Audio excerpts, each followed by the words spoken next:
3, 2, 1. Ladies and gentlemen, welcome into the New Fashion Conservatives podcast. I am Justin Phillips, and with me is someone who I know is balls deep in bourbon, like Francesca Hong, Shadow Governor Voss. Robin Voss's strongest soldier. And we're here to take a deep look at Tuesday's election results and what it means for November. So, Shadow Gov, did your polycule vote for Francesca Hong as well? No, I actually abstained. I did my duty as a good Republican voter, and I voted in the Republican primary, as should have most people, but apparently not everyone did. And that didn't really end up working out for those people. But yeah, I was very content with voting in the Republican primary. There were a number of people I wanted to vote for. Early on this cycle, before I kind of got in tune with some of the races, I did consider it. We did talk about it on the show a couple times, like, maybe we should have a little Operation Chaos. Maybe. But I came back home, and I was a home vote, and very happy with that. So, well, if you're like us we're in Waukesha County. I'm in Waukesha County, knowing that, we needed to get a sheriff's candidate across the finish line. We had to. I wanted to vote for Secretary of State. Wanted to vote for Lieutenant Governor.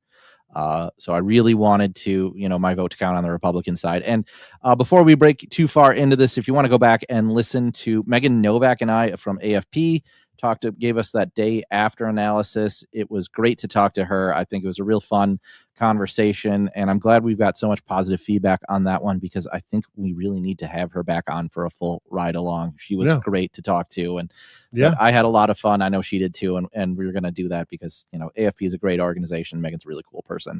Well, and congratulations also for having a good event. I know you guys were live streaming. Yeah, we did for a little bit. Yeah, we made it work. We had a couple of technical hang-ups that caused us to have to cut things off a bit quickly and get a little later start, but that's no one's fault. That's totally fine. I wish I could have been there. I was doing other Patriot activities, so I could not make it, but I was there in spirit. So you guys did a good job. Yeah. Megan and I talked about elections, and Liz Wolnick was right there to give us the data as we broke things down. So talking about data, Francesca Hong, shocking loss, I think, in a lot of ways. We talk about Polymarket and Kalshi having her at like a 95% chance of winning. We see the polls where she's plus 22. So were the polls wrong, or did so many voters that were undecided break for Crowley in the end? Shadow Gov. Well, first of all, before we go into anything, you triggered a reflex just now by mentioning the word Polymarket. And I want those that are listening to scrub Polymarket or any prediction market from their brain. All it does is scramble your brain. That's all it does. You read a number on the screen, that number go up. That number mean good. Candidate do good. Therefore, candidate will win. That's not how that works. Right. No, it's people who are making predictions on these. They want to make money. And so there's ways to make money that don't necessarily align with polling and data. Yeah, it's like you're playing the stock market, and that business has a really good quarterly earnings. And so it goes up, and so maybe you buy a little bit more in anticipation of that report. Doing that for politics is like, suicide basically, because, you could be all in on Sad Rodriguez winning. You think that's easy money. And then the biggest financial scandal that's happened in Wisconsin politics in recent memory happens, and you're out a couple $100, So it's stupid. It's dumb. Don't use it as a benchmark. Yeah, so, don't think it's not like polling. But then again, it's not polling. Polling in the upper Midwest has been real rough lately. Yeah. So again, do you think they were wrong, or you think that, because the polls had her at 40%. She got 40%. What was different is David Crowley got almost 39%. David Crowley also got 39%, but 39 and 0.8 of a point versus 39 and 0.3 of a point. Well, a lot of people in Fox News said this. They're like, well, the polling is bad. The polling was way off. Look at Michigan Senate. They were way off, and the Abdul Al-Sayed underperformed the polls. Well, Michigan and Wisconsin are different, of course. However, Francesca Hong, like you said, was polling in the high 30s, lower 40s. And so she was right on the money. And, they were also pretty much on the money, I think, on some of the other, like Kelda, as well as Joel Brennan's numbers, but the big one being Crowley. And Francesca Hong has been at a solid 40% for months on end, and it hasn't really moved all that much. It's gone up, but it's kind of plateaued there. And so we've basically, I think we've it's always fun when you look back at these things that seem so obvious, Yeah. in hindsight. But clearly there was an anti-Hong vote that was waiting to see where to go home, and they just couldn't figure it out. Right. Well, Tony Evers gave them that horse. Yep. He told them which horse to pick, and they picked the winning one. Yeah, they got Mandela out of the race. Sarah Rodriguez's campaign blows up. They pull Crowley back in. And we were kind of wrong, because I thought this was going to be an embarrassing end to Crowley's political career and an embarrassing end to Tony Evers' legacy. But David Crowley gets across the finish line because Tony Evers. I think the establishment got behind David, regardless of what David thinks about the word establishment. And if it's a racial slur, he is the establishment. And the establishment did what the establishment does, and that's defeat the upstart insurgent candidates. Yeah. Well, and of course, you got to give the Democrats credit where it's due. And they pulled off a Herculean. There we go. That's the word. Feat by pulling this off and, getting their ducks in a row, getting the money in the door. I mean, boom, boom, boom. I mean, we're talking a couple of weeks and they got this baby humming. Yep. But they had some help. Yeah. They had some help from Republicans. And you think so? Yes, okay. I think so. I know so, actually. Okay. And I have talked, I had a good amount of time to decompress after the primary. There's some people that are a little bummed, about the primary. We wanted to go against Hong. Some people a little bit more bummed. No, yes. And I'll admit, I was one of those people that woke up on Wednesday. Wind was a little bit out of my sails. Little disappointed. Likewise. Not that I thought Francesca Hong was going to be a layup, but I knew that all the amount of oppo, was out there was going to be a slam dunk. And it would have been 3 months of Francesca Hong hates Thanksgiving and hates prisons and hates cops and all of these things just aligned. Like, it was going to be a fun one. Again, can't take it for granted, but now don't get to use the oppo. But again, no. it was spent a little early. It was spent a little early, but I just wanted to kind of touch on, though, Republicans, I think, delivered this for. Okay. I think the establishment got Crowley to 98% of the way there. And, we've talked about Operation Chaos and, at the beginning of the show, and how we did not participate in that. However, some people did. And we talked about how the Fox News interview, her campaign implodes with the Fox News interview. Right. So that's with Dana Perino. That's the point where they said, we are in the driver's seat. We're going to win the primary. It's time to nationalize this race. And let's pivot to the general. Right. It's time to talk about the general. And it's time to go on these things because we can they thought they could attract the populist Trump voter that was disenfranchised. And I would want to know if they reached out to Fox or if Fox reached out to them and they're just like, we'll do it. Yeah. But she implodes from there. And the national, this is not the conservative media of 2016, where Donald Trump is like basically an insurgent candidate, where is basically making memes on Reddit and stuff to gain popularity. We own the alternative space, and if we don't own it, we certainly are very competitive in it. Sure. At a national scale.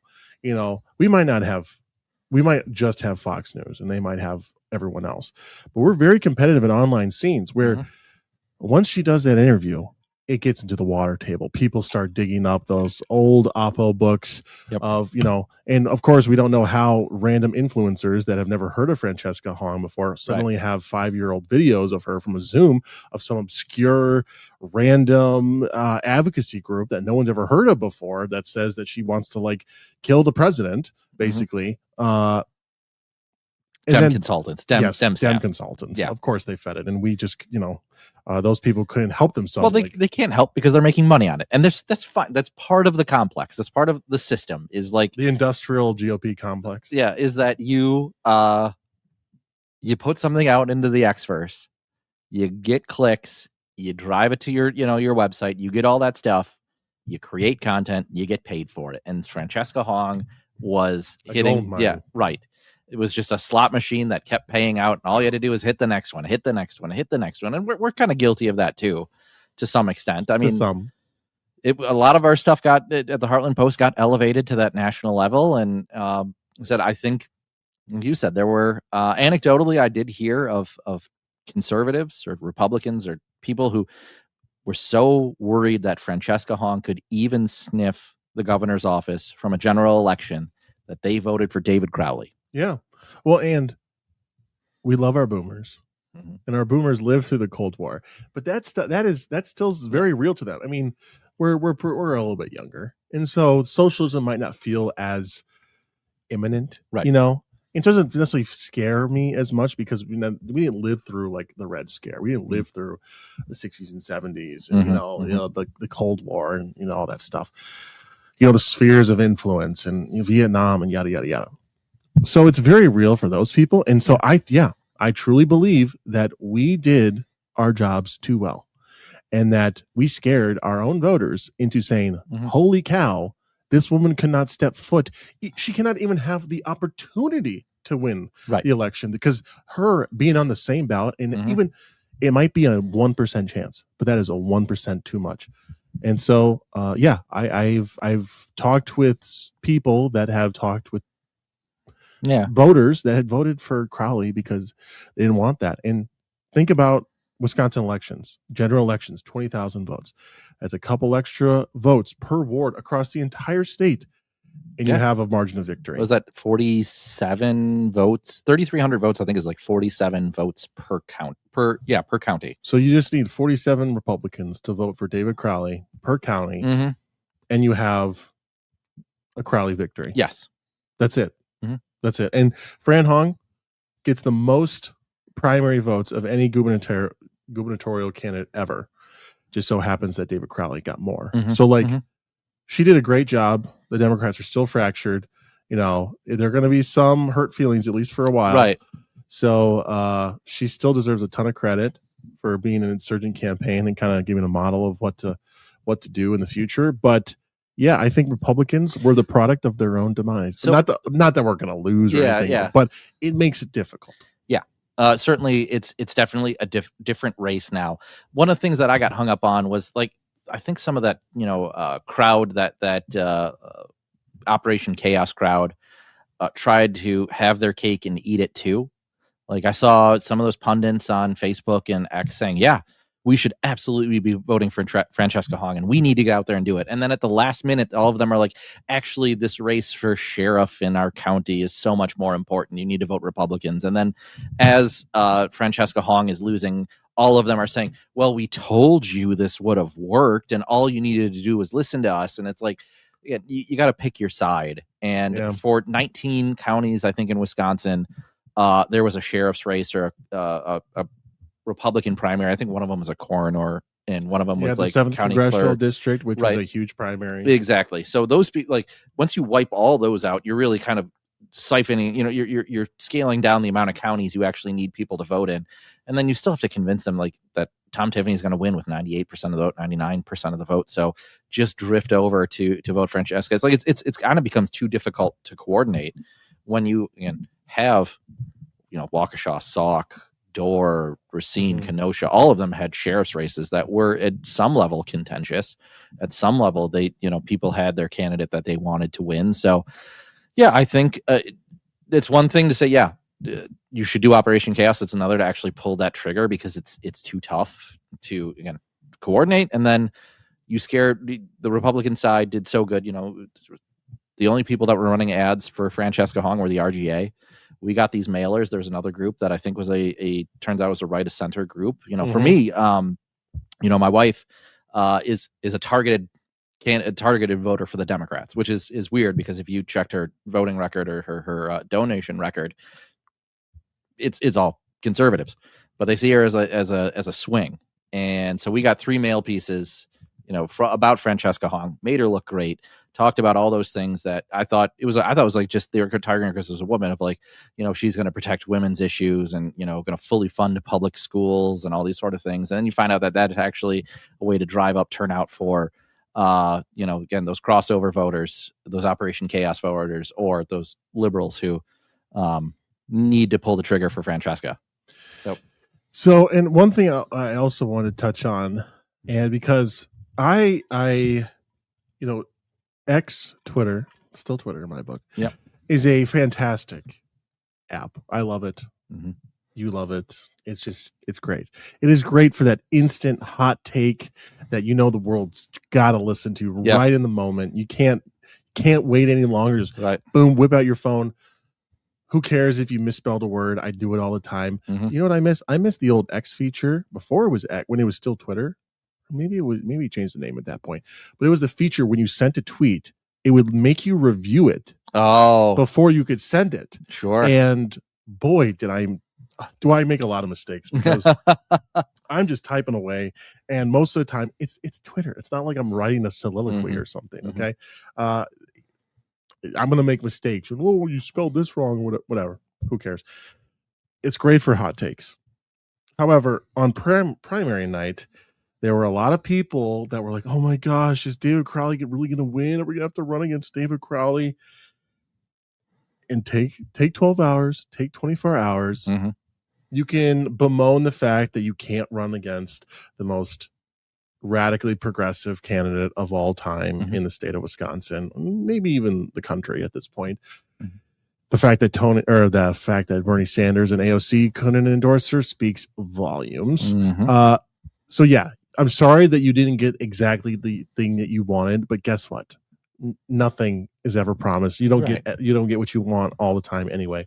So there was a lot of people on the conservative space, that was very upset by this, and were just lying on the bathroom floor, just crying, like on Twitter, proverbially it's speaking. over. It's over. I'm not going to vote. There's nothing to vote for. Yada yada yada. Don't be that person. Don't do that. Eat a Snickers. Yes, eat a Snickers. You're not feeling yourself. Yeah. You get some time to moan, but then you got to nut up and you got to do the work. Yeah. We have a general election to win, and then we have multiple reasons to be proud and multiple reasons to be happy about where we're at. You know, Tom Tiffany has spent months getting on message. He's got money. He's got ads out. He's been building his name ID for months. Democrats have been so good under Ben Wickler about attacking Republicans early and defining them early, basically nuking them from orbit before they can ever get their message out. And while you're spending time on defense, you know, the best defense is good offense. And we are so far ahead of the game than we were in 2022. I mean, just think about 2022, you know, post primary. That feeling that you had on election night when Fran lost, that was like 2 weeks after the election in 2022. Yeah. There are a lot of people that didn't come home, and maybe they voted for Tim Michaels, even though they were in Rebecca's corner. But I think there were a lot of people who were like, this is not the dynamic, successful, exciting candidate that we voted for. So I'll vote for Rebecca, but I'm not going to knock doors for Tim or whatever. Like, I'm not going to do more than the bare minimum. Whereas Tom Tiffany has already amassed an enormous grassroots volunteer group. They've knocked personally, what, 250,000 doors? AFP, a lot, yeah. AFP has knocked over 500,000 doors. I mean, I wrote a column this week for the Heartland Post about AFP doing the blocking and tackling needed to get Tom Tiffany and the Republican candidates across the finish line, and they are working their tails off to do it. And they're doing it in so many dynamic ways. It's not just doors. They're having events and fun sort of get-togethers at Dock Hounds games, at baseball games, at pub trivia. They're talking about laser tag, like all these sort of fun things that they can do to get more people involved. So they are doing a lot of great work as well. Yeah. And so there's lots of reasons to be excited, to not doom about what is happening in November. I mean, I know there's a honeymoon period right now for David Crowley. It's a sugar rush. It's a sugar rush. You know, you just won this huge election, you know, and I would be too. I would probably be, you know, all the way up to 11 as far as confidence meter. But, you know, so they're doing their unity breakfast. They got their brand new signs with Crowley, got Lusky on it. Looks all fancy and official. But we have to remember, this is still the guy who couldn't pull above 5%. Okay. So this guy has been campaigning for a while. There's a reason, you know, that happened. It's a guy who forgot to have the county's insurance renewed. It's a guy who can't fix a moving walk. He can't fix a treadmill in Milwaukee County Airport. Like, he's got a whole host he's got his own Twitter problems. It's not I hate Thanksgiving. It's not I hate the police. It's not I hate prisons. But like, he's done his own stupid stuff on Twitter. Yeah. You know, there's a lot of Oppo that I think was either not used because they dropped out and they put it in a file somewhere. They put it in They chose not to use it, but it's still out there. And I trust that there's some smart people at the RGA and in Tom Tiffany's campaign that are work hard and know what it takes to win. And I think we've even seen it a little bit in the beginning with data centers. Well, of course, and we can get into that here in a second. But I mean, yes, I'm sorry that you didn't get to run against the easiest Oppo book of all time. Mm-hmm. Guess what? Most people don't. So we're just going to have to do it the normal way. And of course, before we get into data center, it kind of does weave in with data centers. Mm-hmm. There's the whole notion that David Crowley, like he still has, I mean, there's still a fracture in the party. There's still people that voted for Hong that are upset. And, their biggest issue, besides, the progressive, blanket issues, is data centers. And it seems right now that within the first couple days, you're seeing David Crowley, his campaign, put out a press release trying to kind of hedge on the issue, because he's certainly no data center moratorium person like Francesca Hong. But it seems even some Democrats acknowledge that David Crowley's stance on this is, they might be exaggerating saying he's pro data center, but frankly, it's not far from the truth. Let's be clear. So I think the first thing this stems from is Francesca Hong doing an interview. It was caught by Fox News. Aaron Rupar was the one who posted it. It says, the question was proposed to Hong, if you're elected governor, what's the first thing you want to do? Francesca Hong: we want to make sure that we can call a special session for the legislation on a moratorium on data centers. Our favorite liberal pundit, political operative hack, Dan Schaefer, goes and quote tweets that and says, let the record show that Hong took the winning side of a nearly 80-20 issue in Wisconsin. And that's a moratorium on data centers. And David Crowley is out here saying that no moratorium. And not just no moratorium, it's taxpayer subsidized data centers is his attack, or the attack on him right now. Yeah, and for the first time, a Republican probably is outflanking the Democrat on this issue, where Thomas said, no to subsidies. We shouldn't be doing that. And, I have my own opinions on data centers, but the real question is what is Tom's view and what are Crowley's view, and how does that play with the public? Because it is a minority of people that care about this issue. However, the ones that do care about that, it's across political lines and are very, very, very adamant on the issue. So there is an opportunity for Republicans, and you can already see it. You can just feel it in the air with the press release. I see Ben Wickler coming out in support. You see a full court press, not a full court press, I should say, maybe just like half on this issue. And you can see that they're trying to, get out in front of it. And David Crowley, he's listed a bunch of stuff. Oh, I'm for local control, or, making sure that they produce their own energy, or yada, yada, yada. But he hasn't come out against the taxpayer subsidies. And if we get to August, sorry, not August, we're in August. If we get to October and he's still in this position and the polling might be super bad, he might have to reverse course. Yep. And at that point, if you reverse course late, I mean, there's no good time to flip flop. But if you flip flop in October, you don't come off as genuine. You come out as a political opportunist. And maybe people don't actually believe you, and they think that, he's just saying that because he's trying to get elected. Yep. It causes problems. Okay. Yeah. So before everyone dooms, there's a lot to be excited about. There are a lot of opportunities, and you can win on any message. You can. You just have to be good at it. Yep. That's the problem. Well, you look at, Crowley's not the first candidate that's had to flip flop. You look at Francesca Hong on Thanksgiving alone. She has to go from, these CNN things. She gets Politico to run this favorable thing where she, what is really your favorite challenge? She's like, well, my favorite holiday is, and then there's a jump cut. It's Thanksgiving. Thanksgiving is my favorite holiday. And we all know she's lying. So if you have that on one side, David Crowley having to flip-flop come October is going to be a real interesting one. And, the other side of this too, you talk about a fractured Democrat primary, 311,000 voters in the Democrat primary are communists and absolute idiots and crazy. And 20,000 Republicans. Okay. Oh, yeah. Maybe 5,000 Republicans. Yeah. But, how do you get people like maybe it's Minocqua Brewing or, Kirk Bangstead types who were like, well, Crowley is the establishment, and he's the corporate Democrat, and he's mediocre, and we really don't like him because he's the handpicked successor, and he's Tony Evers' third term, and we're dissatisfied with Tony Evers. Like, how do you get those people back on Crowley's side? Is it enough to be like, well, he's not Tom Tiffany, so we can hold our nose and go vote for Crowley? It probably is. But there's, Hong's coalition was traditionally, it was believed to be younger, less involved, less regular voters.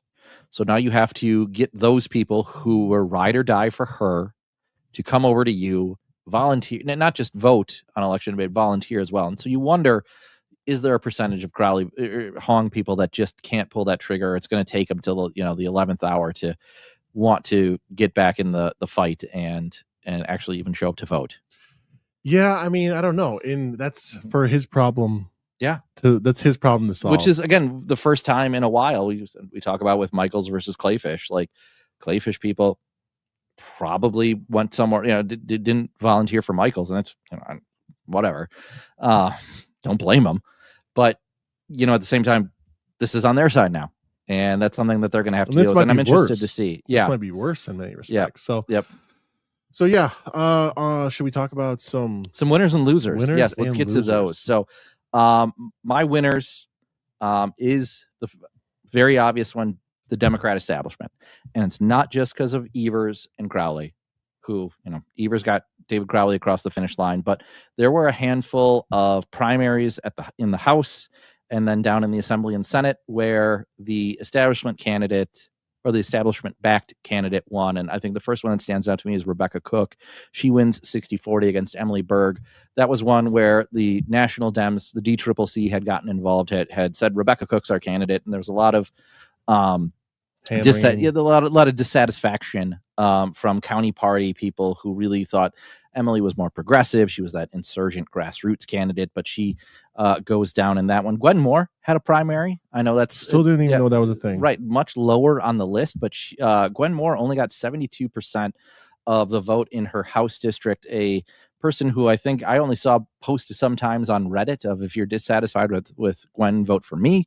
Got 28% of the vote. So I think that really stands out because it's Gwen Moore and she's been there forever. Mm-hmm. I wonder if there's just a bunch of Hong voters that voted against. I think so. I think that would be the case. Yeah, like it wouldn't surprise me.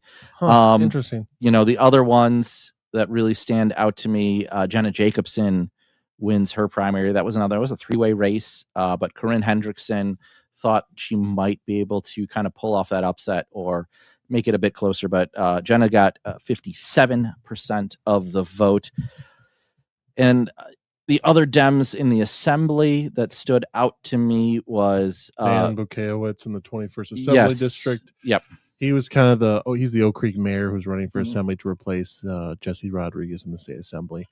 And he ended up winning. That was a little bit closer than expected against the DSA candidate. Yeah. David Liners was DSA hand-picked candidate as well. And then, of course, Ryan Clancy does. I don't know if that necessarily is establishment, but yeah, he's a DSA person. He only won with 54%. So that really means that like 45%. And this is the same about that it was like 2 years ago.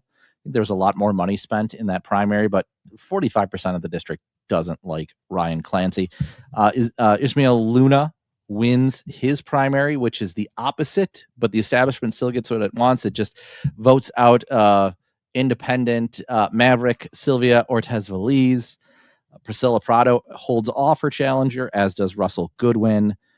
So you have those establishment Dems getting their picked candidates.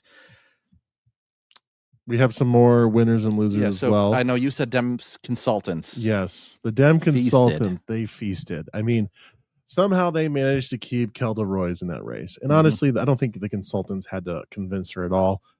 She was going to stay in that race as long as possible. And she made it all the way to the end, hoping that some chaos would ensue and that she would make it up there. And then, of course, Joel Brennan as well. Mm-hmm.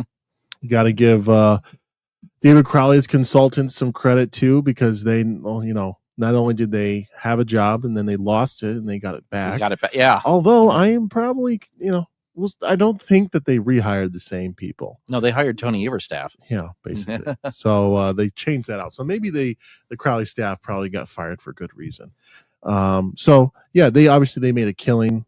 So many campaigns, so many opportunities to squeeze a couple extra, little extra money out of these races. So good for them. I can't wait to see the financial statements from some of those.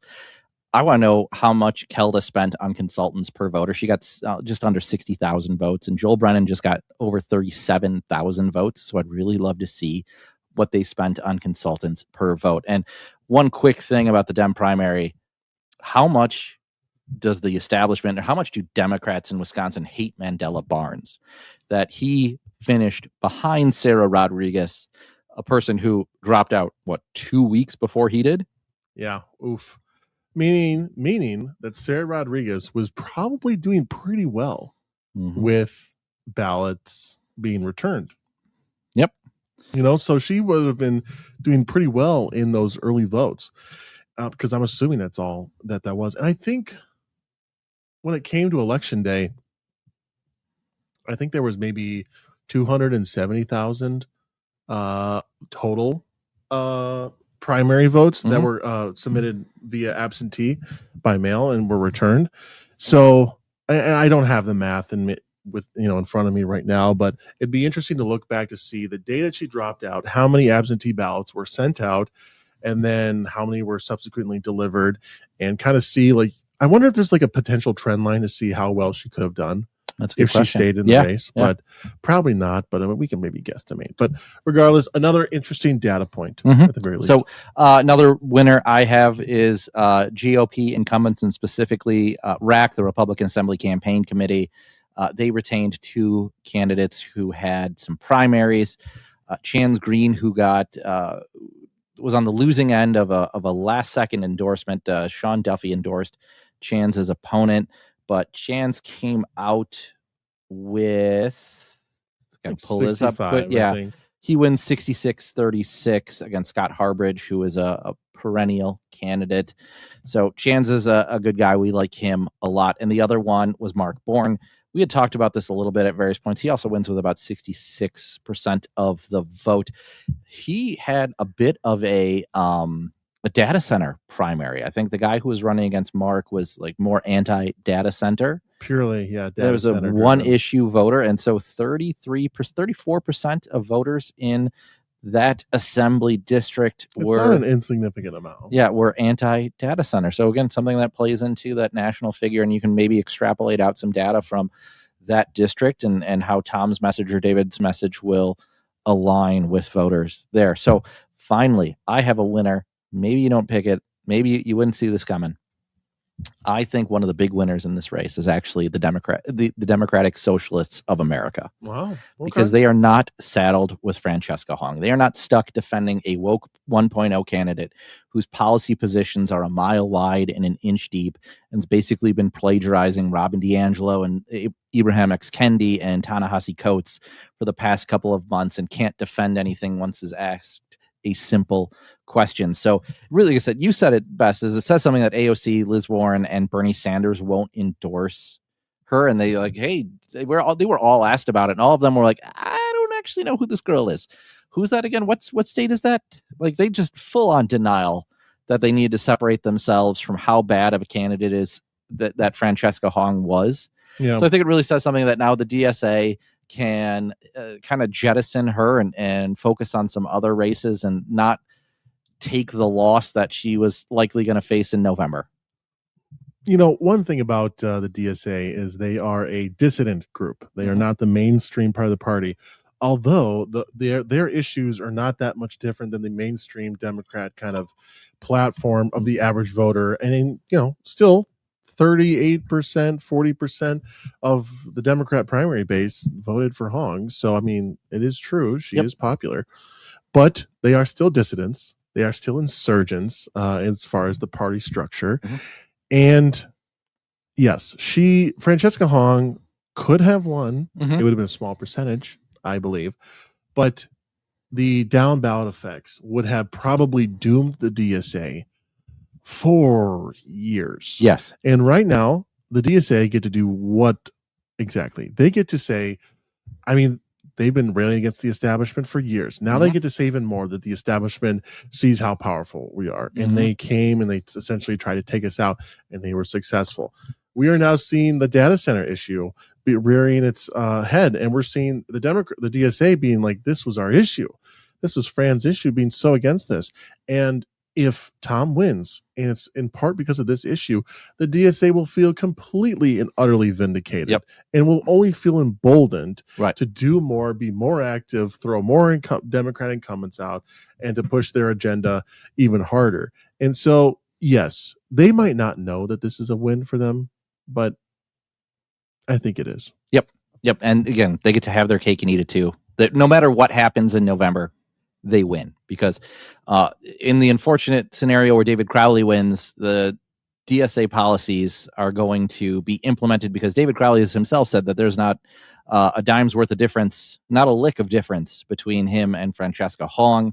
And as well, they can also say that if David loses, well, Francesca would have beat David Crowley, and then she becomes, the Schrodinger's Lenin, and says that, well, of course, we should have nominated the actual socialist and not the faux socialist that's masquerading as one who's actually a corporate establishment. Well, and of course, any Democrat could win against Tom Tiffany, right? Anyway. Yeah. So they're, they got all kinds of narrative. That's what we were told. Yeah.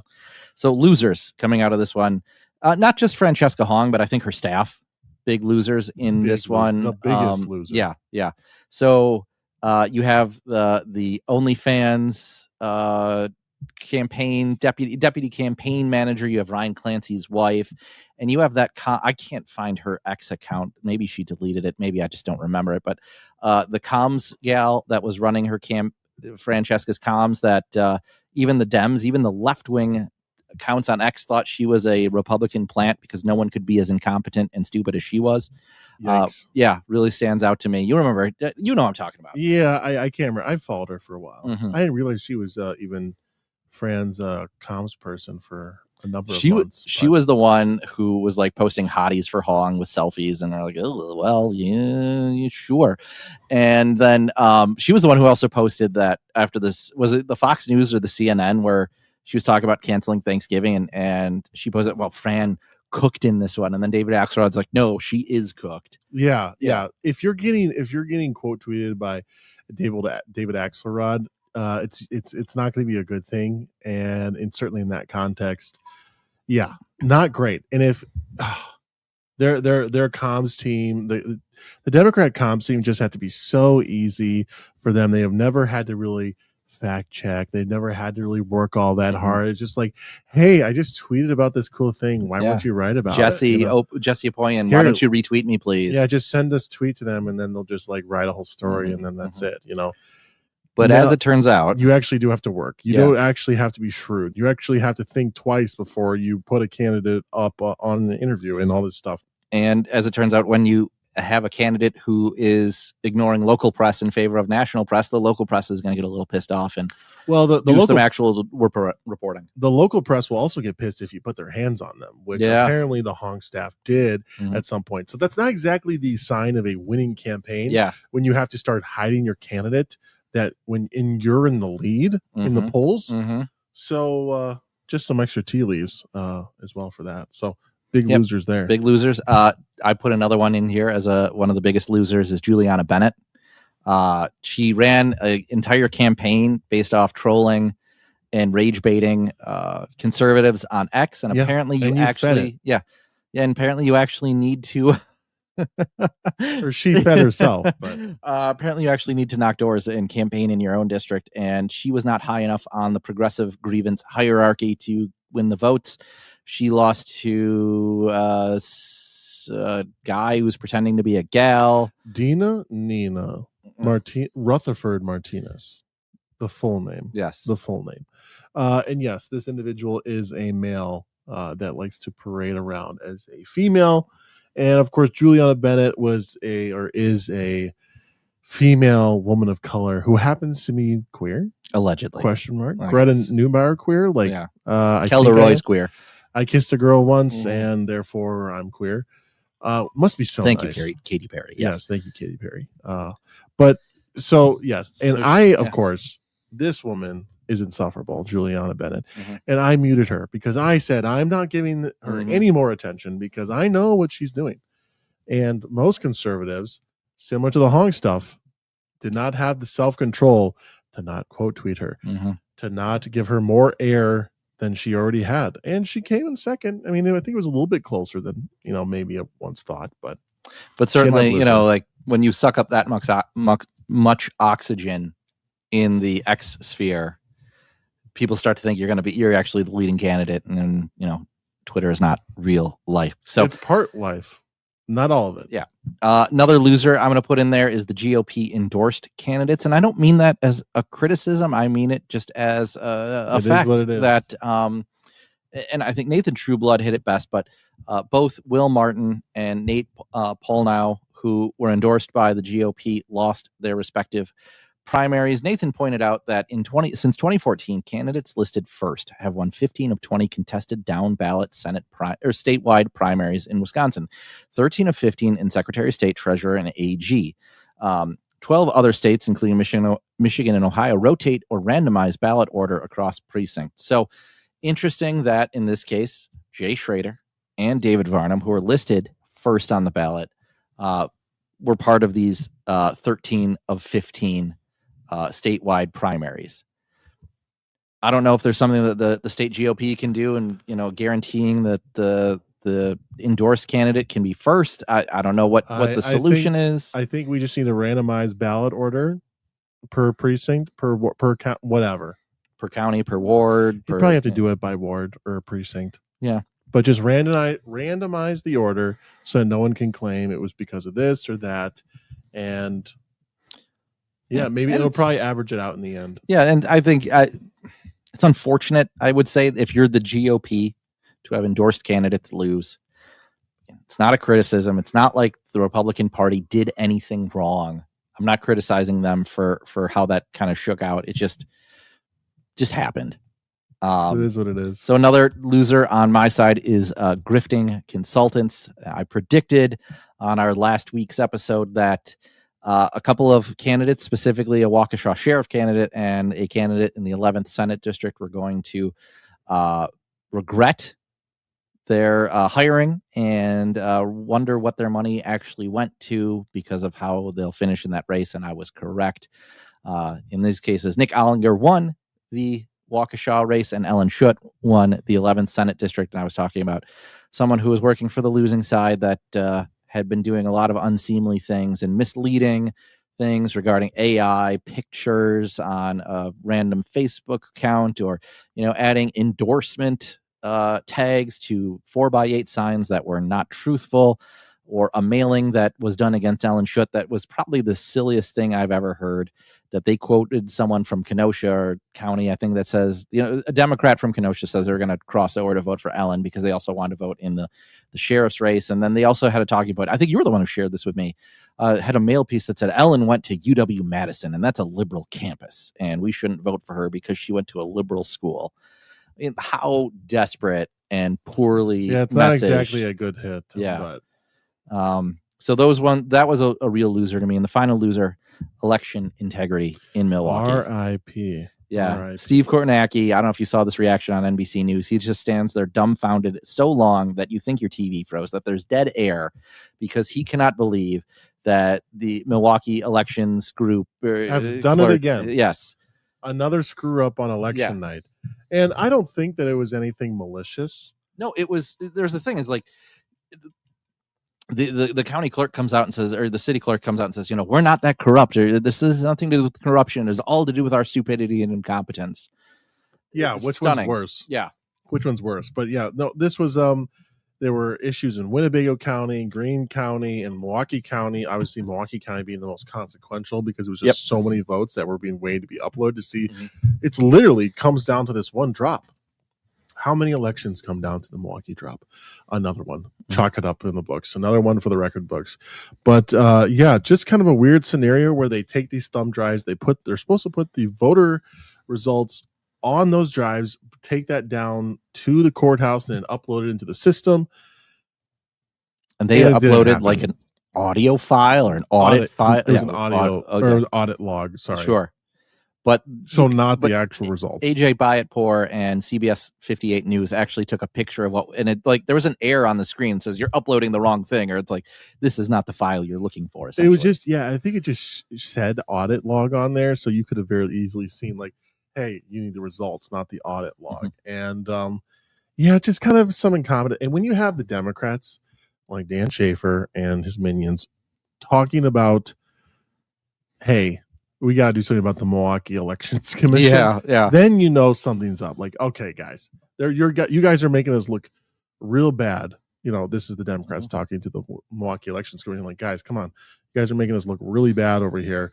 You know, I'm not one for all the fraud claims or whatever, but this is certainly not helping that case. Exactly. So, I want to just mention quickly that I just had a conversation with Nate Polnow. He and I talked for a couple minutes earlier on Friday, just talking about unity, and he was in great spirits for a guy who had just lost a race and someone who was, he said he's not out of he might have lost the race, but he's not out of the fight. And I want to, hopefully you guys take a listen to this. And I think it's a really great conversation he and I have just about how he's going to move forward. So check this out. 3, 2, 1. So Shadow Gub, we got to get to some candy. Yes. So let's hear it. First one that stood out to me, reported exclusively at the Heartland Post, top deputy to Milwaukee County Clerk of Court is in jail on drug charges. Samatria Matthews, I'm going to hope that's how I pronounce it, was arrested for drug charges. She's one of the longest tenured employees at Milwaukee County Courthouse and came out of a brief retirement in 2022 to join the staff. Ironically, she has been serving as the senior administrator for Milwaukee County Criminal Court, and I think that is the most brilliant position to be in. You're the criminal court administrator, and you got drugs. Like, you're catching people on their way out. They maybe just got acquitted of a charge. Throw them an 8-bag.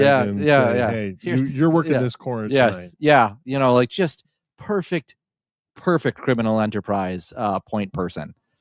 I love it. Yeah. Oh, you've been acquitted? Here's some heroin. Sell this for me. Bad week to be a Milwaukee County official. Yep. We're getting there with the clerks, the election officials. No one is safe right now. Yep. So another thing saw this week. This was from Waukesha Alerts. Fella unfortunately lost a hide and seek match with Pewaukee. Yeah. So out of the Pewaukee area, 4 fire department units had to respond to a caller reporting he went up to his attic and couldn't find his way out, and it was getting hot, and would like the fire department to come and find him. And I thought this was like the inverse of Chevy Chase in Christmas Vacation, where he goes up the attic and it gets shut on him. Yeah. And he has to put on all the clothes and watch old home movies while sitting because he fell onto the lower the bed. What is the saying? This guy couldn't fight himself out of a wet paper bag. Like that's how I'm imagining this. Yeah. It's like, surely was it like dark or something? Is this like a big attic? Did he get Chevy Chase where it's like the ladder came up? I mean, that's not. How big of an attic do you have to get lost in it? I don't know. Do you have a barn dominium or something? It's just like this massive, like just follow the bats. Like surely there's some light. I don't know. Yeah. Regardless, it is funny. Yeah. So tough one for that one. And then Joey Chestnut lost eating contest in Oconomowoc. Down goes Joey Chestnut. So the goat. He lost a tater tot eating contest.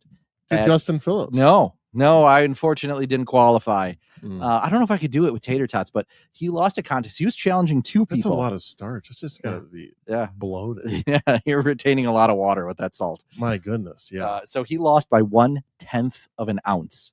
And reports on the ground from people I knew who were there said he just needed 30 more seconds and he would have beaten all the competitors. But he loses to two people by 1/10 of an ounce. It's got to be like a half a tater tot. Maybe just one tater tot. So do you think you could win any of those eating competitions? No, not a chance. I prefer to enjoy my food and savor it instead of just wolfing it down. like I've never had food before. So my problem with all these is like I'd want to add the toppings. Like if it was a brat eating contest, like can I get the ones with sauerkraut, and mustard? Yes. Tater tots. I was like, maybe can I get a dip it? Now I have some Nathan hot dogs actually right now. If we want to do this, do it. You know what? We'll do it live. Yeah. No. But well, we tasted the donuts live. We could have a hot dog eating contest live. No, we're not going to. How many do you have? That ASMR would be horrible. Would be horrible. But that being said, with the hot dog eating, they like dip it in water. It's just that's so gross. Soggy bun. That's the worst part. Right. I couldn't. No, but tater tots, like you could just eat them by the handful. I could do wings too. I could. Well, okay. Here's an honest question though. Yeah. Are you a boneless or are you a traditional boneless? Well, whoa. You can't be talking about boneless now. No. Boneless wings. Let me finish. Okay. Boneless wings are not wings. Correct. They are either chicken nuggets or popcorn chicken. Yes. Like they're not real. Good. They're not real. The correct opinion. Yes. I'm sorry if you like boneless wings. I still didn't know that you were a 4-year-old. Right. So you get it with a side of mac and cheese. I mean, yeah. Yeah. But if you're eating wings with a fork, it's not real wings. It's not wings. No. Not wings. No. The traditional wings just so much better. It slows you down. It forces you to work for it a little bit, Yeah. You kind of feel like a predator. Like I'm eating like an animal. I could do that thing with the flats where you twist out one of the bones and you can just move it down in one. All right. Yep. That's a little too much. Just eat it normally, where you kind of struggle with the flats trying to get the meat out of in between of the bones there. But are you a savage and have ranch, or are you a connoisseur and have blue cheese for it? I'm a yes person. Okay, so I'm an either or. It depends. Some are better than others. Okay. So it depends on what ranch you're doing. Yeah. I know a guy who makes homemade ranch. Fantastic stuff. You know who has the best ranch? That's not homemade. HVR? No. Wingstop. Oh, really? Buttermilk ranch. Oh, see, absolute I'm a gas. blue cheese guy, especially if they got little hunks of blue cheese. That big gas. That big gas. It's so good. Now I'm so hungry that I think we're going to end this episode right here. With that, thank you again for tuning in. We're continuing to work on some really cool content. Like I said, go back and check out my conversation with Megan Novak. She was super fun to have on. We're going to bring her on for a ride along sometime in the future. Same with like Liz Wolnick and other folks from AFP. They're doing such good work. And if you like what you hear, make sure to leave us that 5-star review on Apple or Spotify. Continue to like, share, and subscribe on not just YouTube, but Rumble as well. Hit the bell, the like, whatever it is there. We've seen such a bump in folks listening. And if you want more content, check out what we're writing at the Heartland Post. And if you have any questions, hit us up at email at newfashionpod@gmail. Find us on Rumble, YouTube, and Substack at New Fashion Conservatives, on X at New Fashion Pod. I'm at Justin E. Phillips. He's Robin_Voss_Stan. And with that, have a great Monday.